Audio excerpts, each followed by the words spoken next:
너희가 나를 떠나서는 아무것도 할 수 없다. 너희가 나를 떠나서는 아무것도 할 수 없다라는 제목으로 하나님 말씀 나누도록 하겠습니다. 한 분의 수필집에 이런 감동의 이야기, 본인이 겪었던 이야기를 어, 올려놔서 이것을 제가 설교 동안에 그대로 인용을 합니다. 이분이 학원에 다니는데 나이가 좀 드셨나 보죠. 사군자어를 배웁니다. 사군자가 매랑 국죽 이렇게 돼 있죠. 그래서 매와 난초, 국화, 대나무 이걸 먹으로만 그리는 게 바로 수묵화라고 그럽니다. 이게 보기에는 참 쉬워 보이는데 이게 막상 해보니까 아주 까다롭고 그다음에 손놀림이 좀 아주 능숙해야 되고 물 농도도 잘 맞춰야 되고 그래서 이게 보기보다는 쉬운 일이 절대 아니구나 이걸 느끼게 됩니다. 가장 어려운 것은 선을 쭉 그어서 이렇게 나가야 되는데 선을 그을 때 조금 머뭇거리면 먹물이 옆으로 번져요. 그러면 그림이 어떻게 되겠습니까? 그림이 완전히 망쳐버리는 거죠. 그래서 이 수묵화는 굉장히 순간적인 동작이 필요하고 그다음에 손동작이 아주 정확해야 된다 그럽니다. 자, 그런데 이분이 이렇게 그릴 때마다 자꾸 번지는 그런 일이 벌어지는데 그리고 자기는 내가 물 농도가 잘못됐나? 아니면 뭐 때문에 이런가? 왜 자꾸 이런가? 나름대로 걷기는 걷는데 왜 이렇게 자꾸 번지는가? 그랬더니 그 가르쳤던 선생님이 오시더니 우리 지금 배우시는 분은 이렇게 손이 머뭇거린다는 거죠. 손이 망설이면 안 됩니다. 절대 쭉 구워서 나가야지.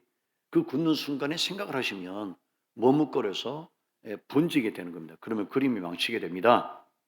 이런 일이 이렇게 이제 가르치더는 겁니다.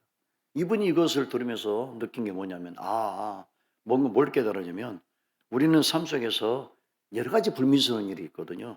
내가 실수했든지 남이 실수했든지 또 내가 어떤 문제가 있든지 다른 사람에서 문제를 발견했든지 그런 때가 있거든요.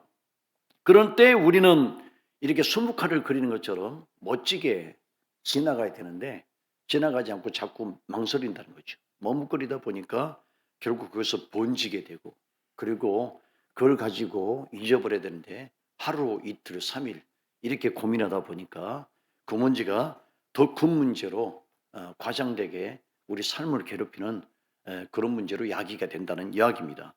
상당히 제가 볼 때는 감동적인 그런 이야기입니다. 이번 월드컵 여러분 한번 경기를 봅시다. 이번 월드컵 경기 오늘 다 떨어져 버렸거든요. 우리가 경우의 수도 이제 살펴볼 필요도 없고 정말 이런 처참한 그런 월드컵 경기를 한 번도 본 적이 없어요. 엄청난 비리와 이게 본인들끼리 무슨 작전을 짜다 보니까 이것이 결국에는 국민들에게 상처를 안겨주는 일로 번지고 말았습니다. 자, 이런 일이 벌어졌습니다. 이분이 대진운이 굉장히 좋았어요. 천재이루라는 말까지 있습니다. 우리가 천년 한번 올까 말까 그런 대진운을 갖고 있었다. 그래서 얼마든지 다시 32강을 올라갈 수 있고 심지어는 16강까지 갈 수 있겠다. 이렇게 많은 분들이 점쳐 있었거든요.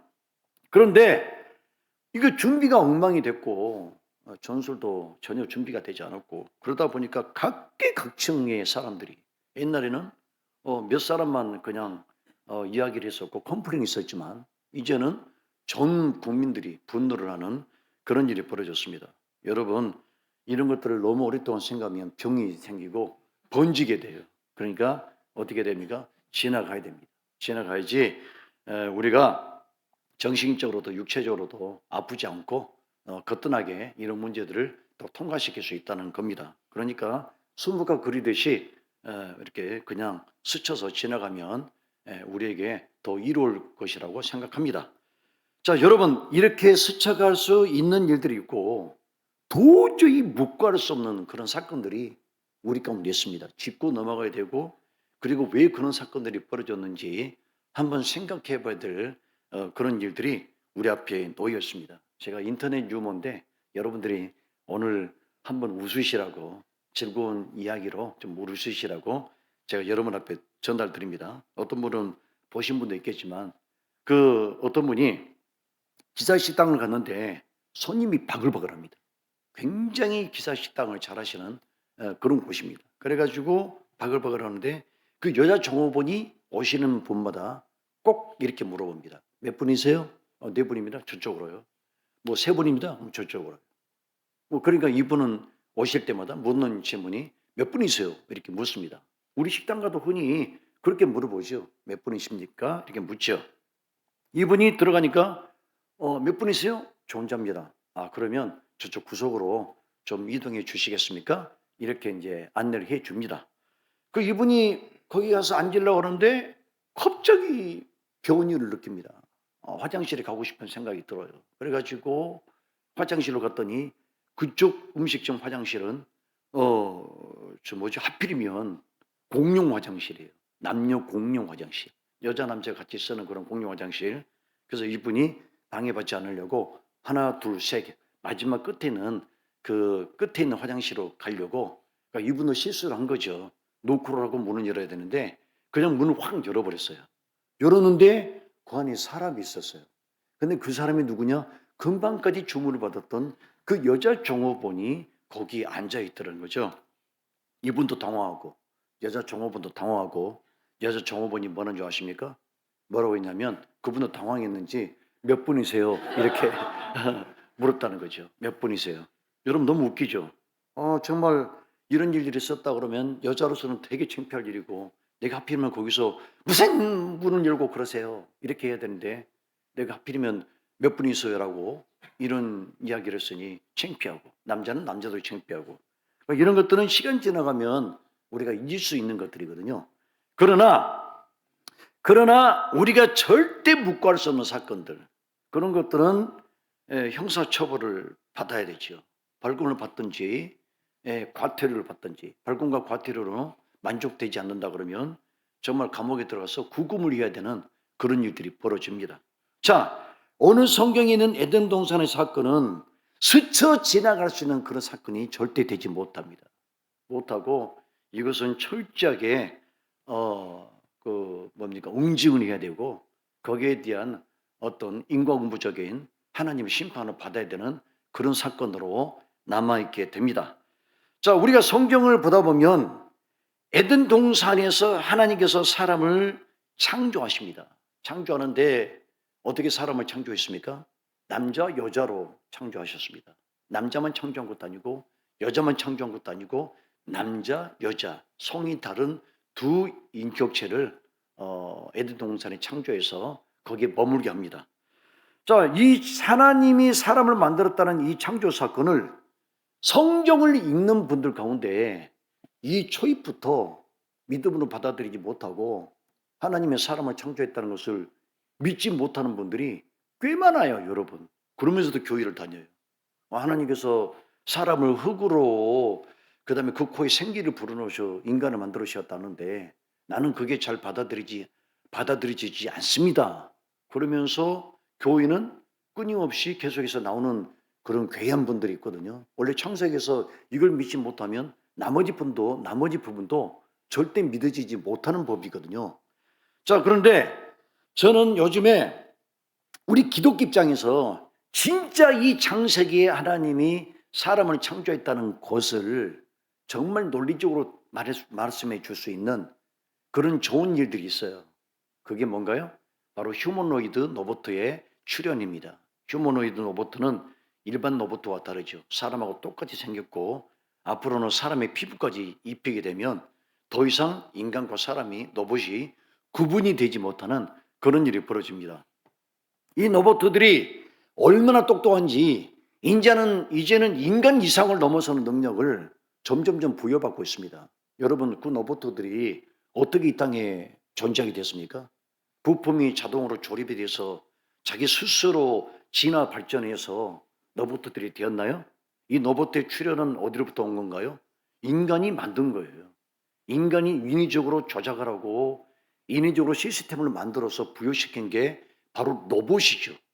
자, 그러면 로봇이 여기 있고 로봇을 만든 존재가 인간이라고 그러면 이 인간은 어디서 왔을까요?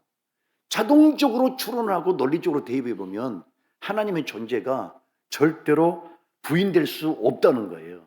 로봇은 사람이 만들고 사람은 하나님이 만드셨다는 이 기가 막힌 논리, 이 불타는 논리가 확립이 되는 겁니다. 그러니까 여러분 어디 가셔서 하나님이 사람을 만드셨다는 것을 어떻게 입증할 것이냐? 지금 제가 설교하는 이 내용을 여러분들이 그대로 인용하시면 됩니다. 봐라, 너부터는 어떻게 만들었냐? 그 복잡한 너부터도 사람이 다 하나하나 만들었는데 너부터보다 더 복잡한 게 인간은 여겠느냐? 그 인간은 그러면 어디서 나왔냐? 자동으로 만들어졌겠냐? 로봇이 자동이 아닌 것처럼 사람도 자동이 아니다. 하나님의 창조물에 불과하다. 얼마든지 우리가 설파할 수 있고 하나님의 의한 인간 창조를 주장할 수 있다는 겁니다. 여러분 그런 논리와 그런 이성의 지혜를 가지시기를 바랍니다.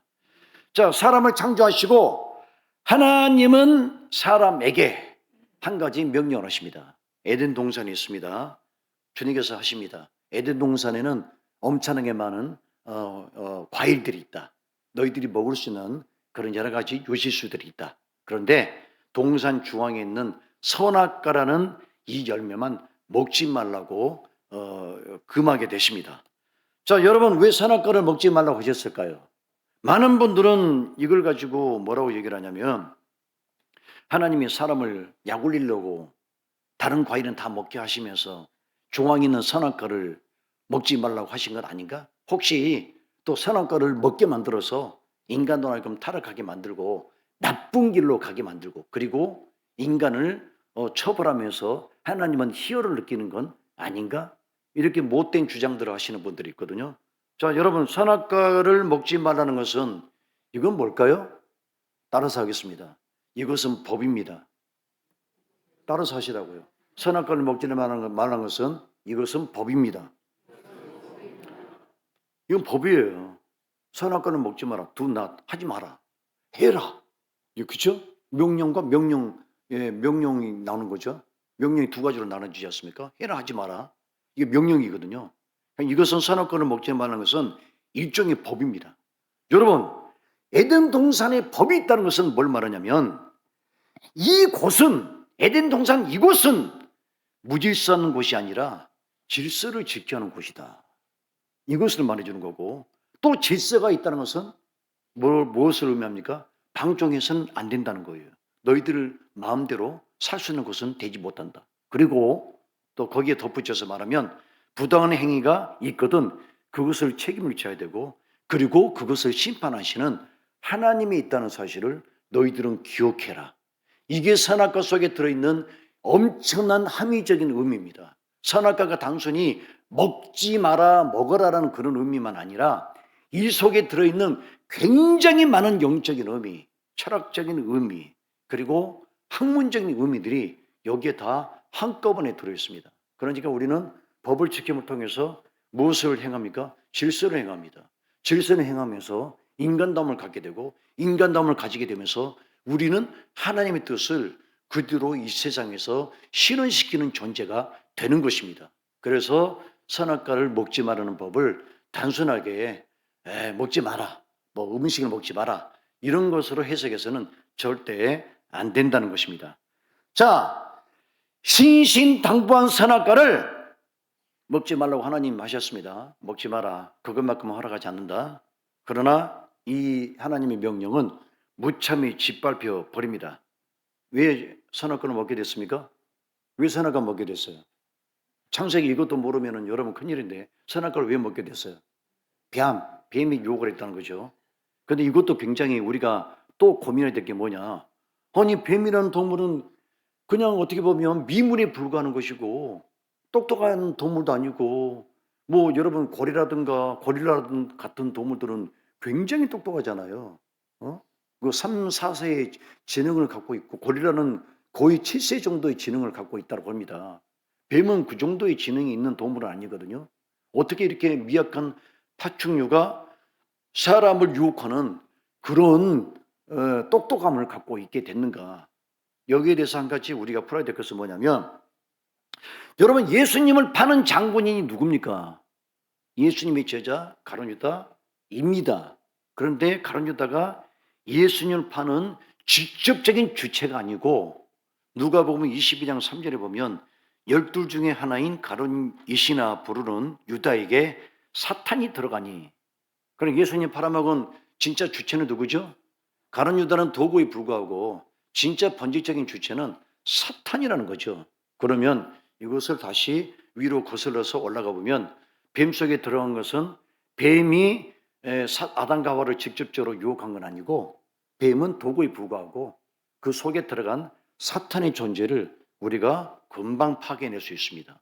그러니까 뱀의 이야기라고 뱀이 그렇게 논리적인 말을 할 수 있지, 뱀이 머리를 가지고 그 동물의 머리를 가지고 지능을 가지고 사람을 넘어뜨릴 수 없다는 거죠.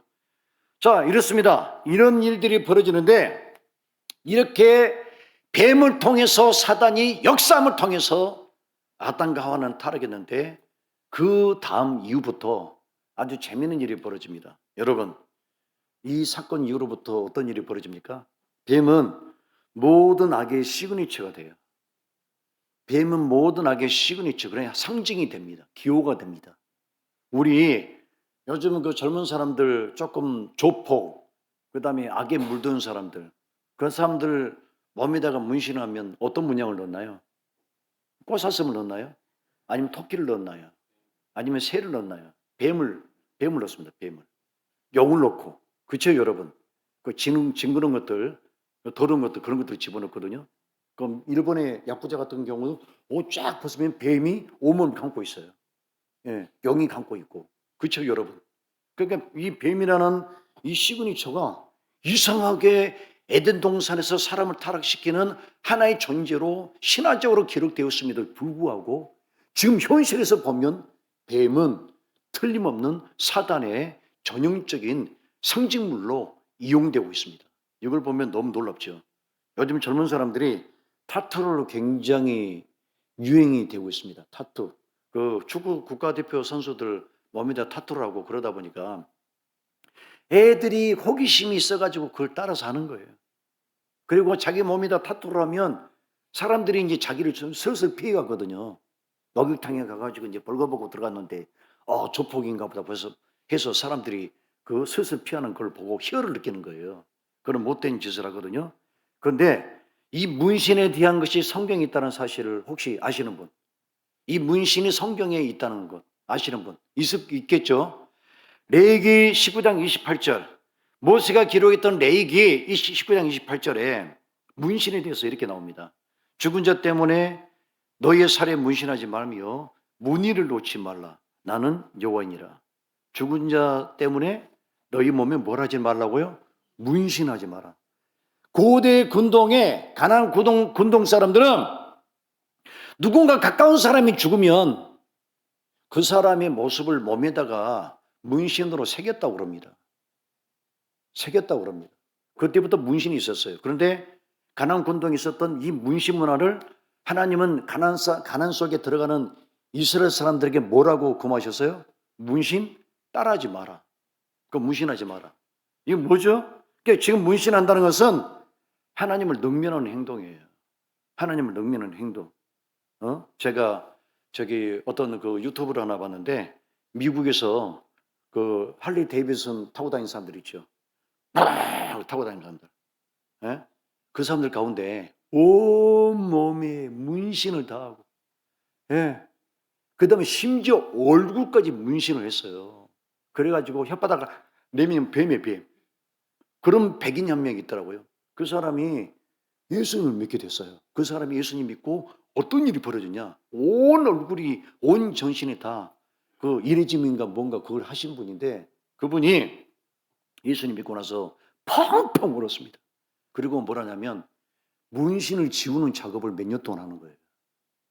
자, 왜 지우냐 했더니 이게 문신을 하는 것보다 지우는 게 더 아프답니다. 엄청 아프대요. 몸속 깊숙이 이 먹물이 들어가서 레이저로 그것을 지져서 빼내야 되기 때문에 얼굴은 더더욱 아프대요.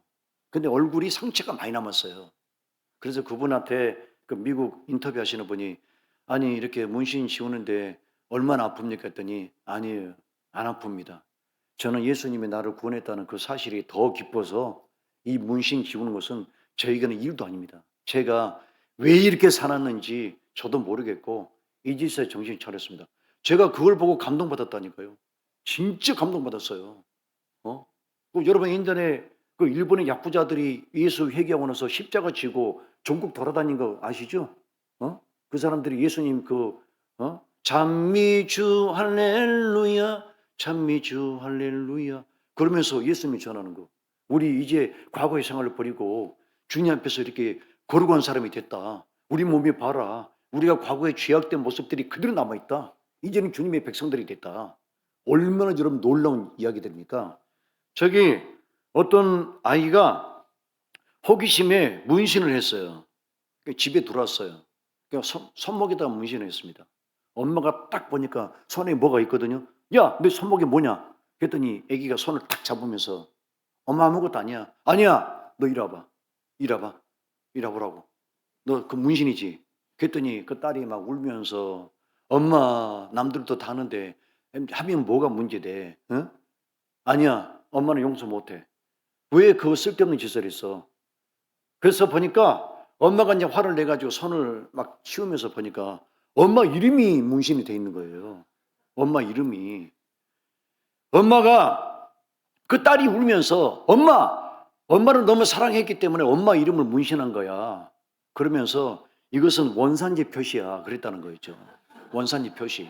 그러니까 엄마가 원산지든 뒷산지든 왜 그런 쓸데없는 짓을 해서 그래서 비 오는 날 먼지나게 두들겨 맞았다는 뭐 그런 이야기가 있습니다. 여러분 우리 젊은 청년들 절대 문신하거나 몸에 새기거나 이것이 사탄의 행위를 따라서 하는 일이라는 사실을 절대 잊어서는 안 되겠습니다. 자, 선악과를 먹고 범죄한 두 비참한 사람의 모습을 계속해서 보겠습니다. 자, 선악과를 먹게 된 원인은 자, 뱀이 누구에게 먼저 다가갔나요? 남자, 여자. 여자에게 다가갔어요. 자, 그러면 여자에게 먼저 다가갔다는 것은 무엇을 말할까요?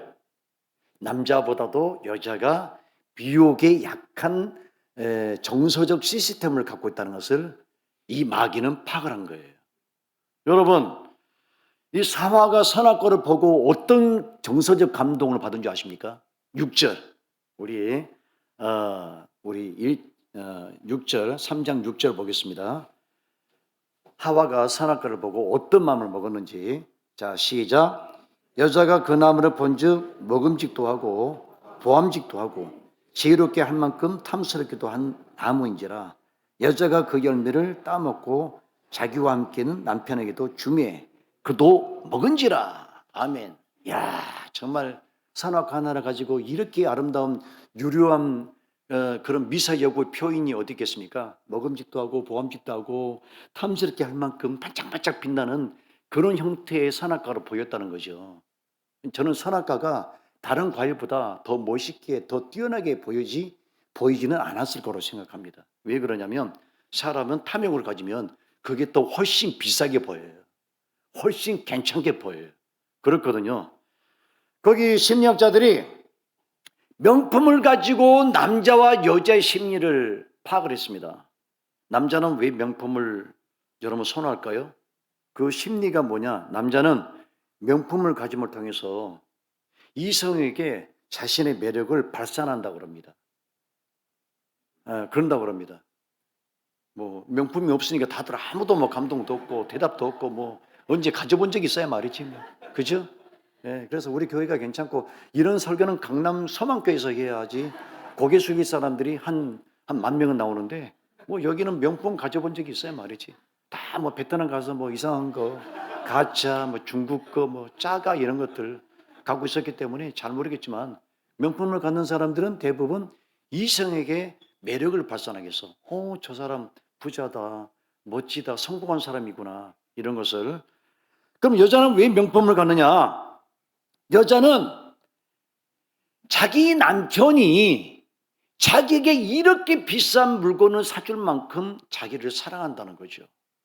그러니까 이 명품은 자기 남편이 자기를 너무 사랑하니까 다른 여성들이 남편에게 다가오지 말라는 무의식적 방어 기제라고 이렇게 설명했는데 저는 동의가 안 됩니다.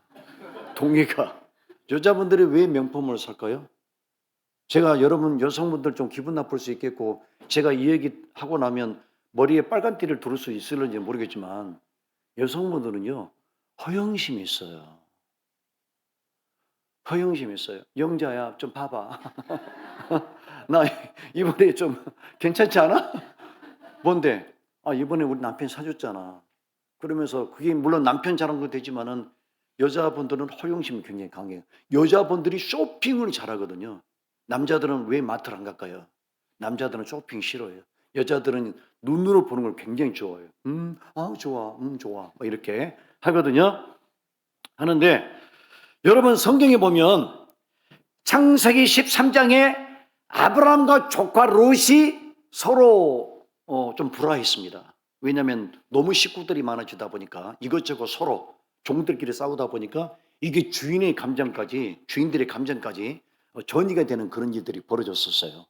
아브라함이 조카 롯을 불러가지고 야 롯아, 너도 굉장히 부자고 나도 부자인데 종들도 많고 우리 함께 하기는 어렵다. 그러니까 여기서 분갈하자. 네가 좋은 땅을 먼저 택하면 내가 나머지 땅을 택하겠다. 그래서 롯이 요단 온뜰 굉장히 기름진 그 땅을 택해서 나갔습니다. 그런데 롯이 마지막 정착지가 어디였어요? 그 뜰에 있었습니까? 유목했습니까? 아닙니다. 소돔과 고모라로 이사를 들어갔어요. 소돔과 고모라 도시로 들어간 거죠. 신교 판도시로 들어간 거예요. 판교로 들어간 거죠. 신도시로. 그런 겁니다. 그러면 롯은 왜 멸망의 도시였던 소돔과 고모라로 들어가게 됐을까요? 저는 이게 상상을 한번 해봤습니다. 분명 조카 롯의 아내가 남편에게 그랬을 거예요. 아마 그 등살이 못 이기고 이사를 했을 것 같아요. 여보, 우리 언제까지 풀 뜯어야 돼? 언제까지 염소 메고 소 이렇게 먹이면서 우유 짜면서 살아야 돼? 소돔과 고모라 들어가면 얼마나 집들이 좋고, 여보 우리도 이사 가자. 제가 볼 때는 이래서 이사 가지 않았나. 그리고 여러분 왜 이것이 좀 제가 상상한 게 맞을 수밖에 없냐면 소돔과 고모라가 멸망할 때 뒤를 돌아봐서 죽은 사람이 누구예요? 조카 롯의 아내가 돌아봤거든요.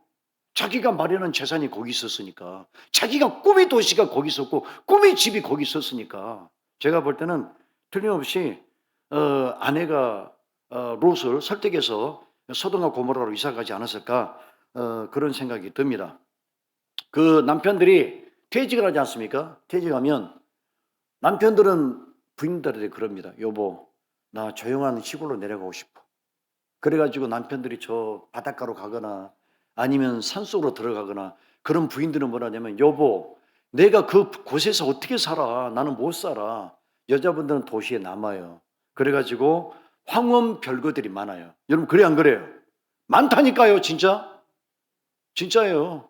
우리 집도 지금 그렇게 생겼어. 지금 나는 저 바닷가로 가자 그러는데 안 간다고 그래. 가면 거기서 무슨 고기를 낚겠냐고 그러고. 그 여자분들은 뭐가 좋냐면 찬란한 거, 반짝거리는 거, 맛있는 음식들이 있는 거, 이거 되게 좋아해요. 하여튼 우리가 사탄이 누구를 유혹을 했냐면 여성을 유혹했어요. 이 여자가 마귀의 역사에 취약해요. 남자들은 마귀 역사에 취약하지 않아요. 왠 줄 아십니까? 돈해 가지고 마귀가 역사인지도 몰라요. 남자들은.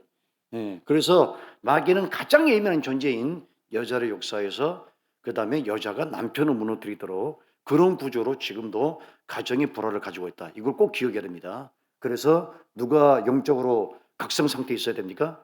남자보다는 여자가 영적으로 각성 상태에 있어야 돼요. 그래 집안이 무너지지 않아요. 꼭 이걸 기억하십시오. 자, 선악과를 먹은 두 사람의 결말을 보면 사단은 그렇게 말했습니다. 너희가 선악과를 먹으면 정령 하나님처럼 될 것이다. 그렇게 됐습니까? 결과는 눈이 밝아졌지만 그들은 그들의 영광을 본 게 아니고 비참하고 연약한 실체를 받고 끔찍한 자신들의 수치를 발견했어요. 지혜 대신 순수함을 잃어버렸고 자유 대신 죄의 노예가 되었으며 신이 되는 대신 죽을 운명에 처하게 됩니다.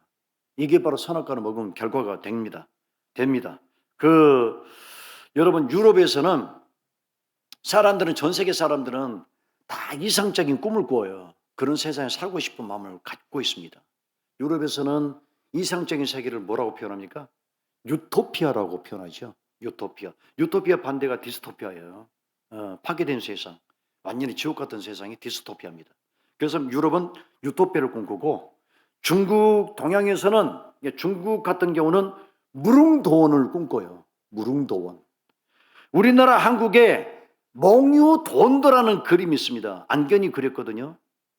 저는 이 그림이 뭔가 하다가 찾아보니까는 안견이라는 사람이 이걸 왜 그러냐면 세종대왕의 세 번째 아들인 안평대군이 꿈을 꿨는데 천국을 본 겁니다. 너무 아름다운 것을 꿈에 본 거예요. 그리고 이것이 너무 생생해가지고 안견을 불러가지고 이 사람아 내가 본 그대로 얘기해 줄 테니까 그림 한번 그려봐. 그래가지고 나온 게 몽유도원도예요. 그런데 한국에는 유럽처럼 유토피아, 중국처럼 무릉도원, 한국에는 또 다른 유토피아가 있습니다. 가리키는 유토피아. 뭔지 아십니까? 삼포라는 곳입니다. 삼포라는 곳. 여러분 우리나라 노래 옛날 노래인데 강은철 씨가 불렀던 노래였습니다. 삼포로 가는 길. 바람 부는 저 들길 끝에는 삼포로 가는 길이 있겠지. 또 일어나려고 하시는 분이 있어요. 지금 보니까 지금 노래방이 아닙니다. 여기는 굽이굽이 산길 걷다 보면 한 발 두 발 한숨만 나오네. 산포로 가는 게 노래예요. 근데 이것만 있는 게 아니고 황석영 씨가 썼던 1974년 산포로 가는 길이라는 소설이 있습니다. 이거 드라마로도 나왔어요. 제가 그래서 알게 된 거예요. 이 산포가 뭐냐면 이 산포는 지구상에 없어요.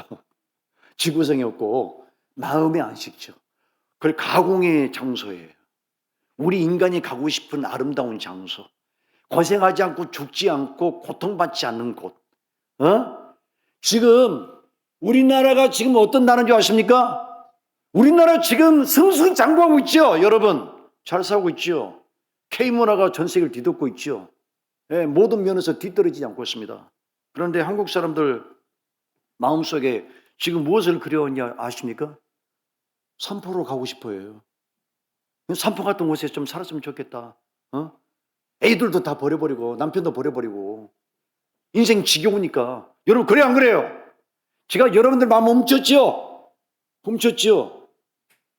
저도 삼포로 가고 싶어요. 목에 그만두고 3% 가서 쉬었으면 좋겠어요. 여러분 에덴 동산이 뭘 말합니까? 에덴 동산이 산포예요. 산포. 문제는 그곳으로 가야 돼요. 그곳으로 다시 우리가 잃어버렸던 그 신라관을 되찾아서 다시 주님의 품 안으로 돌아가야 됩니다. 예수님께서 요한복음 15장에서 포도나무 줄기에 비유해서 이렇게 말씀하셨습니다. 요한복음 15장 5절 나는 포도나무요 너희는 가지라. 그가 내 안에 내가 그 안에 거하면 사람이 열매를 많이 맺나니 나를 떠나서는 너희가 아무것도 할 수 없느니라. 여러분 마지막 구절에 집중하셔야 됩니다. 너희가 아무것도 할 수 없다. 그러니까 돈도 있어요. 배도 불러요. 여러분 이번에 인천에서 일어난 사건 아시죠? 아버지가 아들을 죽여버린 거.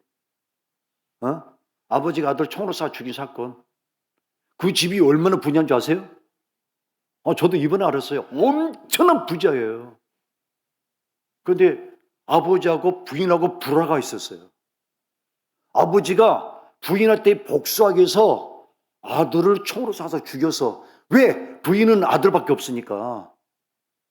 그런 식으로 복수를 전개한 게 그 사건이었더라고요. 나는 이게 왜 아버지가 아들이 그렇게 아버지에게 효도를 함에도 불구하고 생일날 아버지 잔치 때 찾아왔는데 아버지가 죽인 거예요.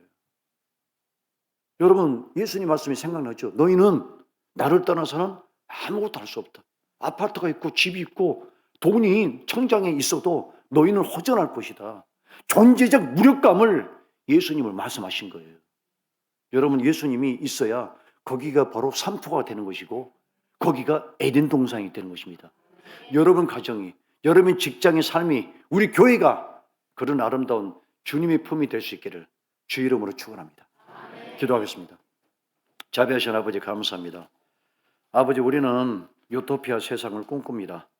무릉도원으로 가고 싶습니다. 성가시지 않은 곳에 있고 싶습니다. 산포가 있었으면 좋겠습니다. 우리 주님이 없는 곳이 어떻게 주님 아름다운 곳이 될 수 있겠습니까? 우리나라 너무 잘 삽니다. 많은 사람이 차가 있고 집이 있고 이제 온갖 전자제품, 가전제품으로 편리하게 살고 있습니다. 그런데 자살한 사람 많고 우울증이 국가의 65%가 갖고 있습니다. 우리는 예수님을 잃어버렸습니다. 교회는 텅텅 비어버렸습니다. 예수님이 없는 이 땅은 황폐해지고 있습니다. 악해지고 있습니다. 용서하지는 못하고 분노를 참지 못하고 사람들이 거칠어지고 삭막해지고 이제는 인간다움을 잃어버리는 그 아름다운 한국의 정서인 정도 없어진 세상이 되어버렸습니다. 아버지여, 우리 주님께서 말씀하셨습니다. 너희가 나를 떠나서는 아무것도 할 수 없다. 주님, 이것을 꼭 기억할 수 있도록 도와주시옵소서. 우리 가정에 예수님이 주인 되어 주시옵소서. 우리 삶이 예수님이 주인 되어 주시옵소서. 우리를 주님의 길로 인도하여 주시옵소서. 감사드리며 예수 이름으로 기도합니다. 아멘.